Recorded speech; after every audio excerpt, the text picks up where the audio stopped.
Hello, everyone. Welcome back to the Tech Sharmit podcast. Today, I'm here with another special guest, Dr. Sudhanshu Sharma, joining us from India itself. If I talk about Dr. Sudhanshu, then he is the co founder of Suresh Gyan Vihar University. Over the last 3 decades, he has carried forward his father's vision of providing quality education, and he has transformed the Vihar into a center of excellence that blends academics, innovation, and sustainability. Beyond education, Dr. Sudhanshu has been a strong advocate for environmental responsibility. So, today in this episode, we are going to talk about his leadership journey, the principles that guide him, and his perspective on the education system in India. But before we proceed further, I would like to thank Dr. Sudhanshu for joining us today in this episode. And now I request you to please initiate the discussion by telling us something about yourself. Thank you, Amit ji. It's really great to be here. I have gone through with your podcast earlier also, and it is really very interesting. And I am feeling pleasure to join your podcast on your invitation. Amit ji, I have started my career, as you already informed, 30 years before. When I finished my PhD in 1992, right from the same day I started my functioning, and it is around 32 years. I'm involved in education. I'm involved in as a worker for the environment, climate change, and also I'm working for political reformations. I'm basically Jaipur-based person. My focus mainly in the Rajasthan, like area of my focus is Rajasthan. Though I'm a learner, I want to learn everything from the daily changes we are facing in the day-to-day affairs. And I believe you must not born in 1992 or earlier. You must be younger. So what I have like visualize what I have saw in 80s decade and 90s decade. The scenario of the world is totally changed. Hmm. So I have to keep me update with the time because what we learned in 1985 and today, totally everything is changed. So it is really very interesting and learning every moment, every meeting, every action, and we always try to improve ourselves by getting new informations. Okay. Yes. And Sudhanshu ji, when I did some research on your profile, I found various eye-catching moments, your achievements, your contribution. But one thing that I found really very inspiring is that you took the responsibility of the director of Gyan University at the age of just 25. And I'm sure like at that age, most of the people are still figuring out like what to do in their life. So what gave you that kind of conviction to pick that responsibility at the very young age? Actually, Amit ji, you already told to the audience in Yes. the beginning. Actually, my father gave me this belief, like the conviction about which you are talking. It Hmm. was the belief of my father.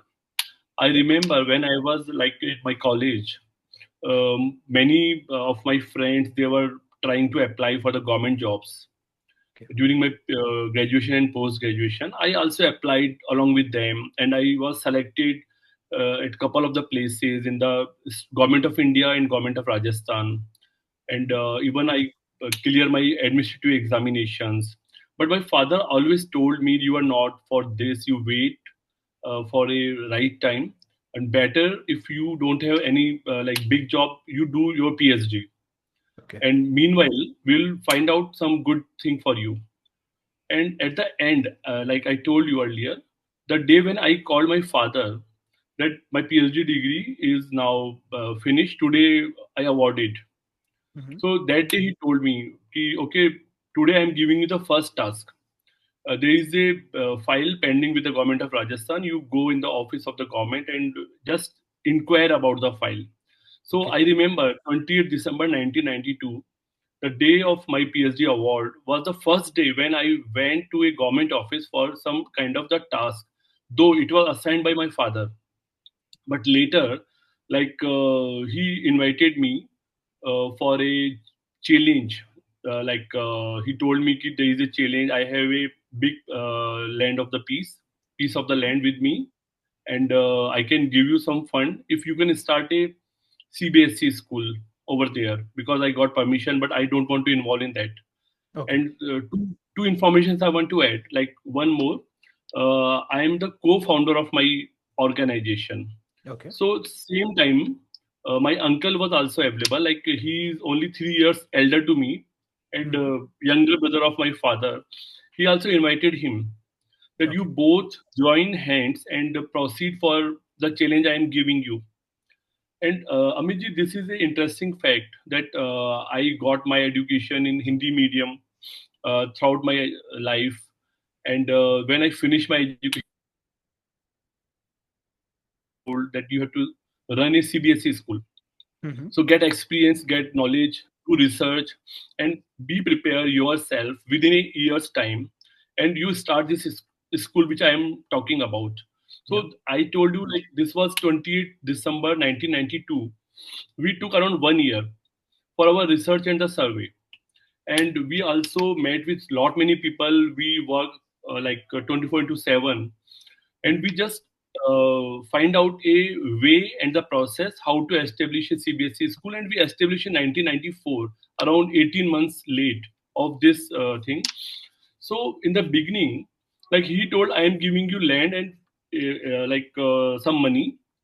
This is your venture, venture of you both. If you will get succeed, I will never claim that there is my role. Okay. If you will lose, again I will not get any credit.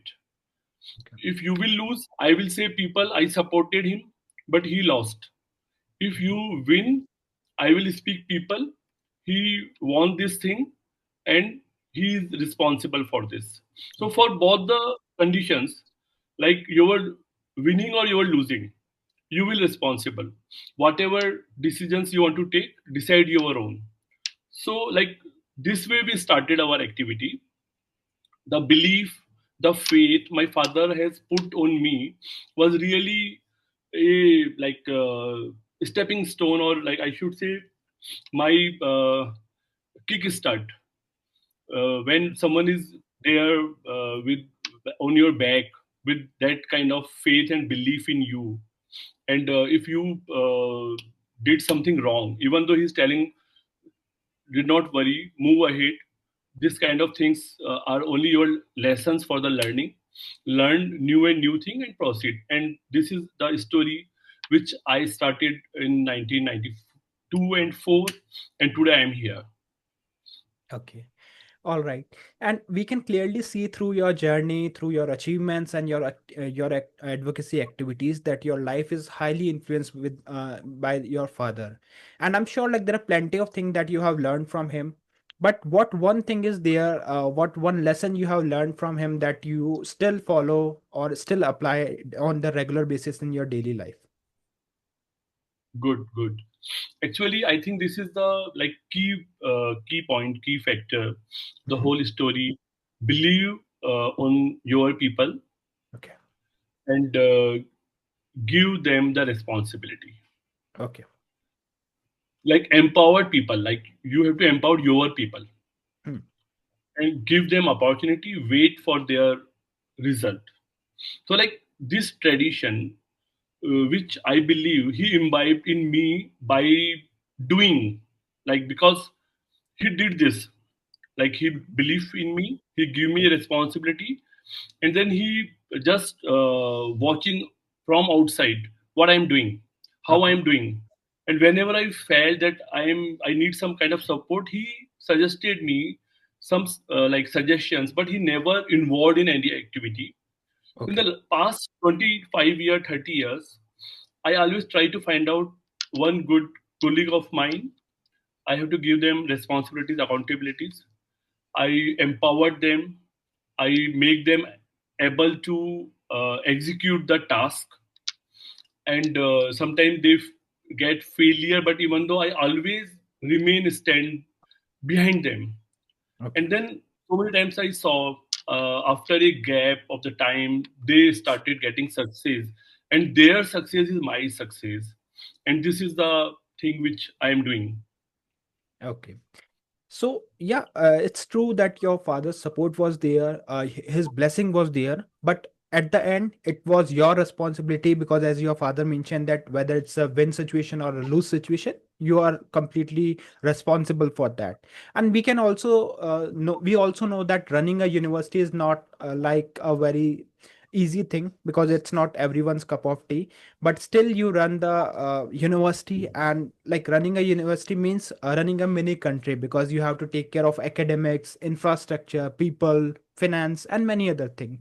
So how do you decide like where your attention should go on the every single day? Like what was your roadmap in order to build your university for the betterment of the student? Like, this is really like true thing that when you are taking care this kind of task, when Mm-hmm. there are like multifaceted activities are there, right, from academics to finance and so many other challenges. Mm-hmm. So what I have to do, basically, if I talk about the present, we Okay. have to identify, like I normally take care six tasks or six activities a day. Okay. In all total, I make a calendar of 40 things in a week, Mm-hmm. and I do accordingly. Like those 40 things, I take care six activity in a day, and on Sunday normally I keep four activities only. So Okay. this way there are 40.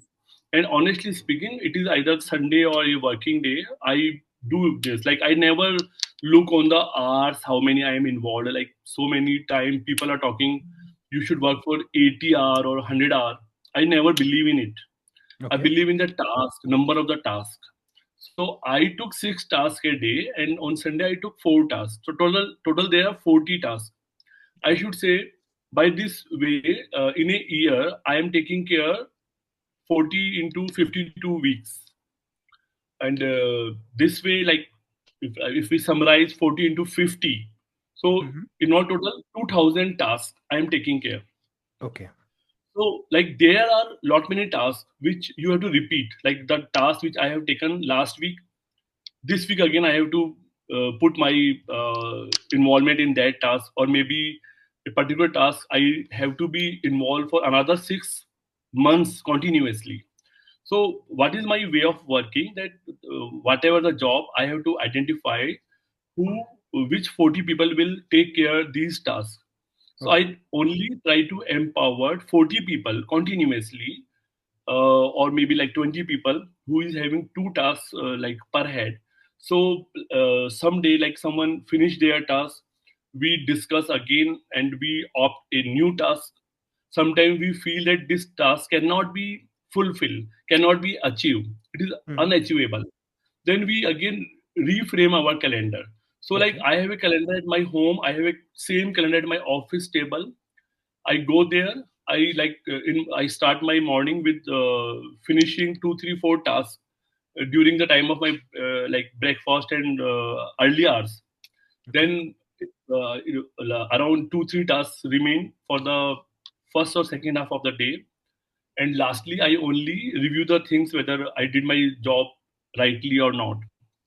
So I never feel stressed or overburdened because I divided things. I Right. pre-planned everything.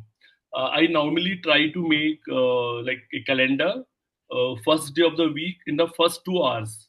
Then I execute that calendar, and I like alter my task after every week. Like 4 5 tasks I remove, 4 5 tasks I replace by doing something else. So Okay. this way we proceed ahead. Okay. And here I would say that it is a great learning not only for the students, but especially for those who are into the business and those who are building their business, because this is a kind of activity that they can also try to implement in their day-to-day life in order to get the better result. Because when it's very clear that when a student or a person who is inspired by your journey, when they know that you are doing this kind of activities on a regular basis, they will try to relate it with their journey also. And this is a great learning. So thank you so much for sharing this information about your routine. And now we will talk a bit about your experience with your institution, because you are in this business from 30 plus years, and you are leading an institution from the very forefront. So what do you think, like what one leadership myth that you have encountered in your journey that you have proven wrong with your activities? Amit, here I can say like in India, normally we believe that leadership meaning hierarchy and the protocols. Mm-hmm.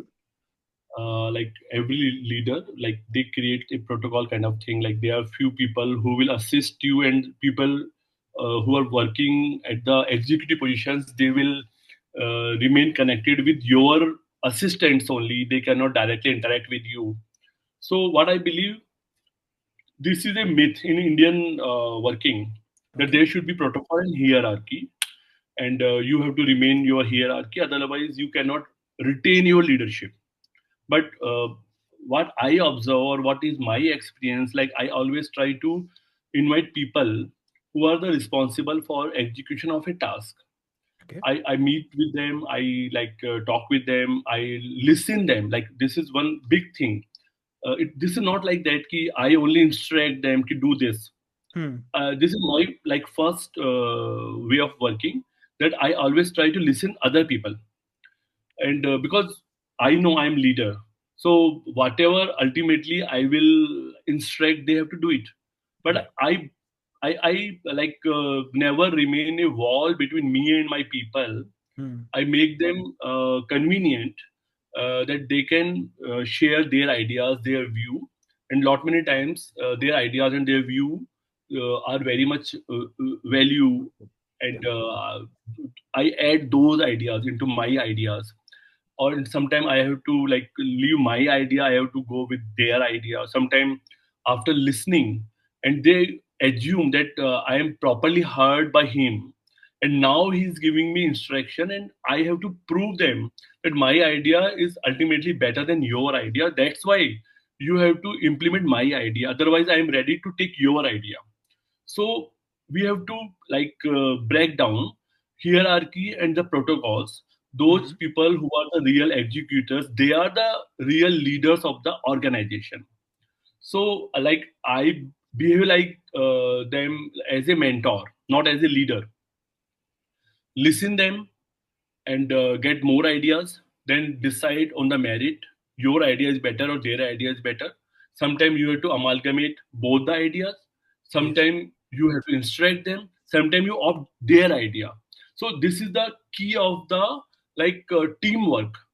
They Right. believe that I get a better like leader who is even nurturing me, who's giving me the opportunity.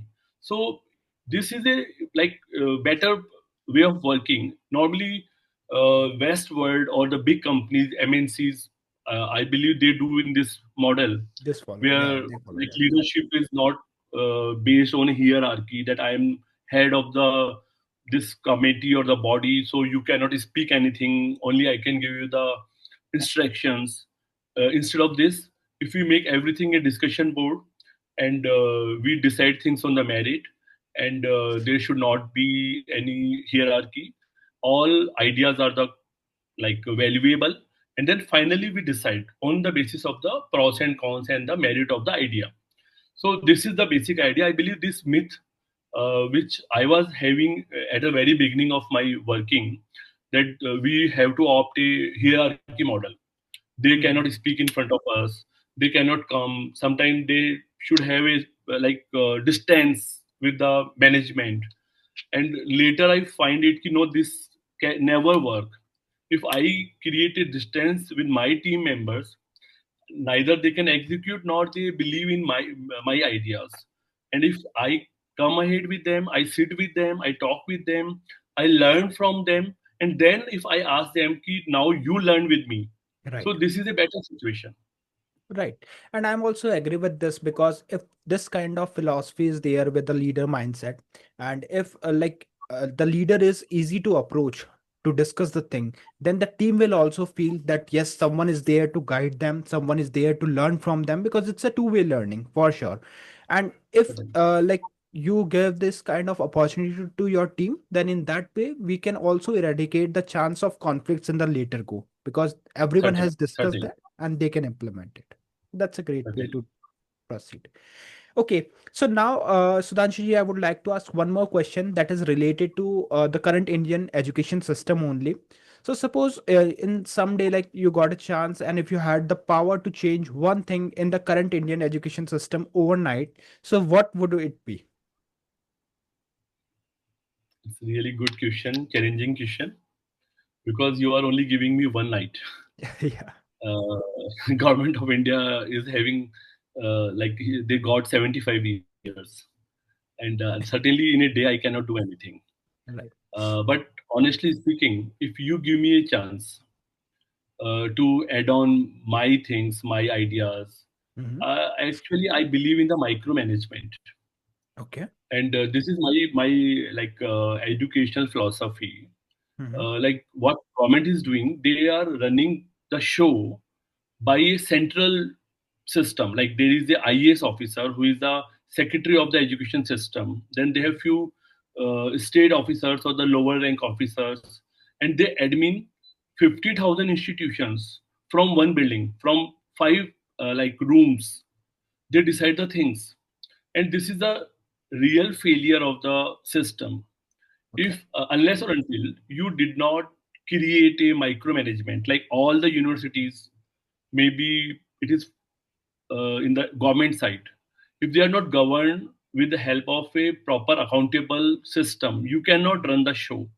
You see, like US based education institution or the China based education institutions, like centrally governance is not there. So like I believe in the privatization, I believe in a accountable system, and I believe in the micromanagement. So we should appoint small teams of the experts, educationists and the philosophers on each university. Like this should not be a political appointment. Like you see, I belongs to Rajasthan, as I told you. Yes. Like our governor, he appoint or he appease his people to be vice chancellor, and sometime like CM try to appease their people. So if you want to appease the people instead of the appointing educationist, how you can think for a result? So Right. unless we do a accountable system, a private system, a small system for each organization, even if I am talking about the small schools like senior secondary schools of the government in Rajasthan, there are 10,000 schools, and 10,000 schools are run by one director, one directorate Right. from one building. You see, like every school has its own problems, every school has its own issues. How you can dictate from one order? Like sometime what happened, like on particular day when like even in Rajasthan, I should say one very interesting thing, for the like appeasing the students, they declare holidays so many times. Like Hmm. it is like summer days, what government do, they declare holiday before the summers came, just to impress the younger students that they will be happy if vacation will be announced earlier. Maybe possible. Temperature at Banswara is different. Temperature at Jhalawad is different, and temperature Right. at Shri Ganganagar is different. So this should be decided by the school authority. Correct. Like if there is a rain, government decide to close the school. Centrally decide that school will be closed for another 7 days. There is a decision on the basis of the cold wave. Like there is a cold wave, so school will be closed for 7 days. You just see how it could be, because in Rajasthan there is a place where you will face 48-degree temperature. Maybe at other place it is only 30 It is degree. not same. Right. It is not same. It is huge land. Like Rajasthan is the largest geographical state of the India. Right. So how you can run the show by your dictations? So I believe if I will get a chance, I want micromanagement in each and every institution. Either it is a primary school, it is a senior secondary school, or it is a university. If we do micromanagement idea, people, schools and universities should run by the educationist and people who want to take accountabilities. They like people who want to take a targeted responsibility. Like today we are here. After 3 years, we will reach up to this point. Right. Such people should be given the chance to run the organization. Then only in India, like they give like hundreds of the crores rupees to the IITs, IIMs, and the government institutions. On the contrary, institutions who are doing good, even they are in the top 1000 or 1500 of the world, they are also not considered. But if you are a government institution, you just write down a bogus research idea to the government. They will give preference to that research idea. Maybe the research idea will never start to execute, but they allocate the fund to them only. Hmm. They have this kind of notion that the 80% fund they will give to the government agency organizations, and 20% fund they will give to the private agency. And at government agency, no one is ready to take accountability. And Correct. after every 10 months or 12 months, bureaucrats got transferred from one department to other. So maybe like this year, if you are giving opportunity to a particular kind of principal secretary of education, hopefully after a year he will be the transport secretary of the state, or Right. he may be the corporative secretary. So like on whom behalf you are allocating the fund. So I think a more accountable system, micromanagement is needed to improve the Indian education system. Yeah, and this is a great vision because I personally also feel this that if this kind of vision came into the picture, then we will see a great outcomes in the education system because when things are properly audited by the government authorities, then there is a chance of very less chance of scams and other things also because there are someone who is ready to take the accountability for the task they are doing. So this is a great initiative and vision. Amit, I want to add something like Yeah. always when we talk about this accountability and privatization, Hmm. they talk about scam Right. as a counter. Ki Correct. just to stop the scam and or like for the audit, our role is required. But Yes. you see, I am not well aware about the South India, but in the Mhm. North India, in all the government examinations, papers were leaked in the last 5 years. Correct. It is Uttar Pradesh, it is Madhya Pradesh, or it is Rajasthan. You must have heard about the uh, Vyapam Ghotala of Madhya Pradesh, Right. and a lot many paper cancellation, exam cancellation at Uttar Pradesh, and no exam for the government job was clean in the last 5 years in Rajasthan. Hmm. All exams were tainted. So, like the people who are involved in the hem of affair, Hmm. uh, they are the only auditors and they are the only people who want to check the scam of the privatization Privatization. Yeah. these institutions. So when they are tainted, they are not doing right. All papers are leaked. All jobs are malfunctioned. Like Right. at Rajasthan, Delhi Anti-Corruption Department removing people from the government jobs. They got job 5 year before, 3 year before, 8 year before, and now informations are coming that they purchased the paper or they were not eligible to apply in the to write the examination. So you see, when like people are doing this way, how come they audit the working of the good organizations? So why don't you make a like parameter, a uniform parameter for the performance? Like for a private institution, if we can make people employable, Hmm. if we can like publish certain number of the publications, if we can file right number of the patents, copyrights, So these are the benchmarks you should release for all the institutions. In the similar way, at school level also, we can create some benchmarks and let people proceed without a major audit, because this audit we are facing since last 75 years.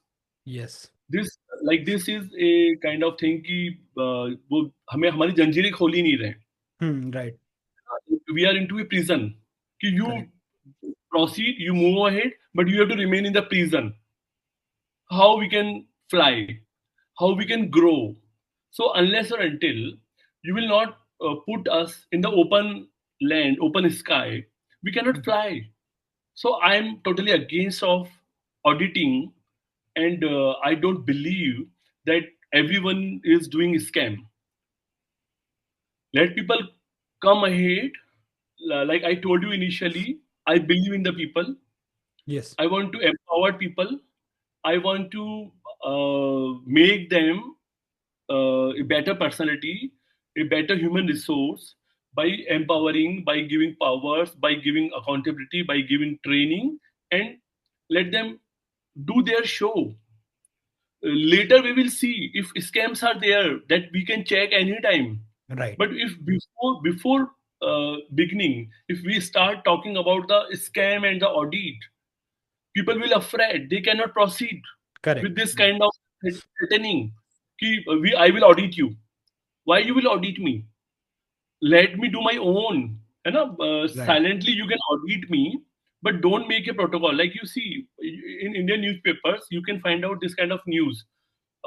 Hotel व्यवसाय पर शिकंजा कसेगा, school education पे शिकंजा कसेगा. Like all these things are the only for their corruption.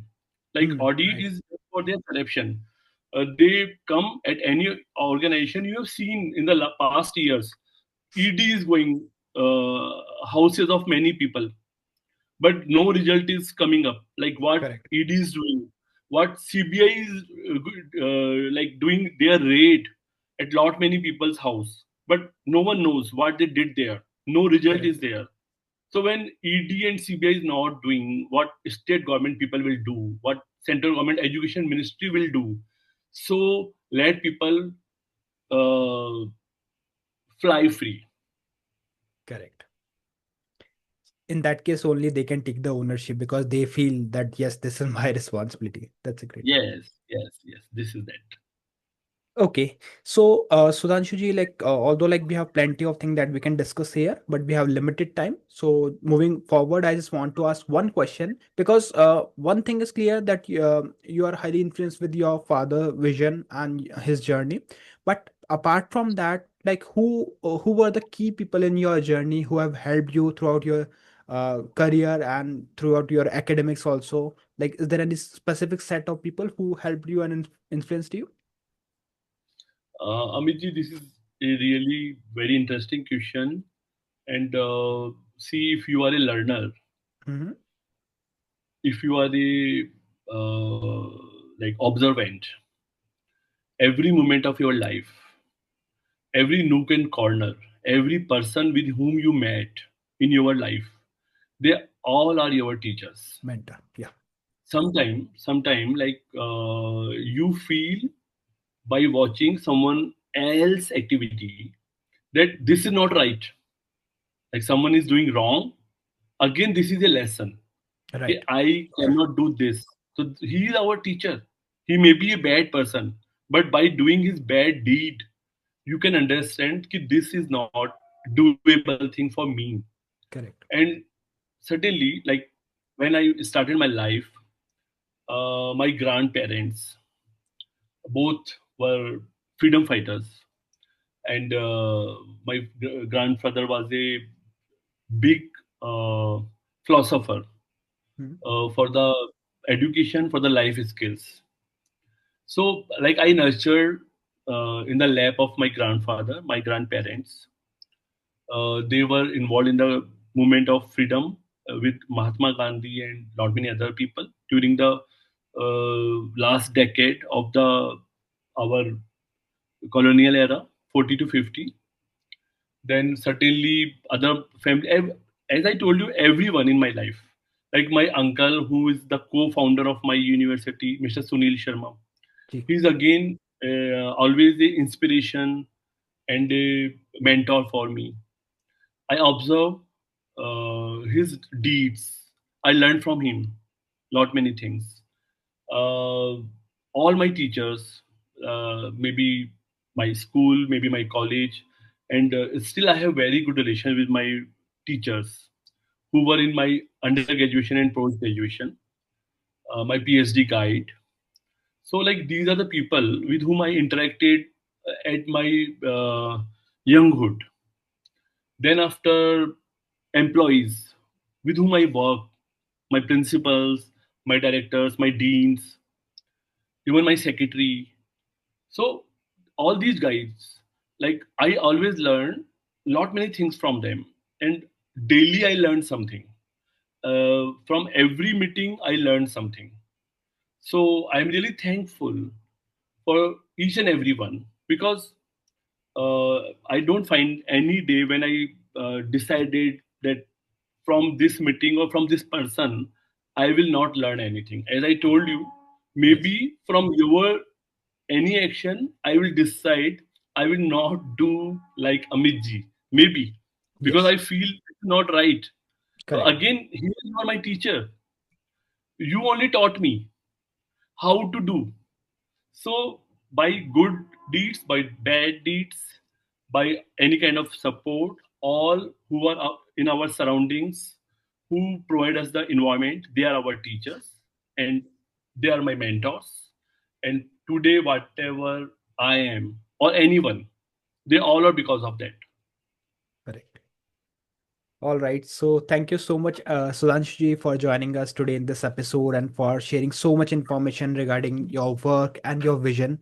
I'm sure, like students and the person who are into the leadership role, they will learn a lot from this conversation. So thank you once again for being a part of the show.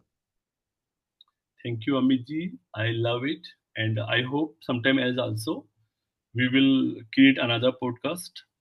And I understand that I took much time to reply, and my answers were long. So maybe something is not taken care in our interview. Sometime else we will take, and I am really happy to participate in your podcast. Thanks a lot. Yeah, it was a very worthy session for everyone. Thank you. Thank you.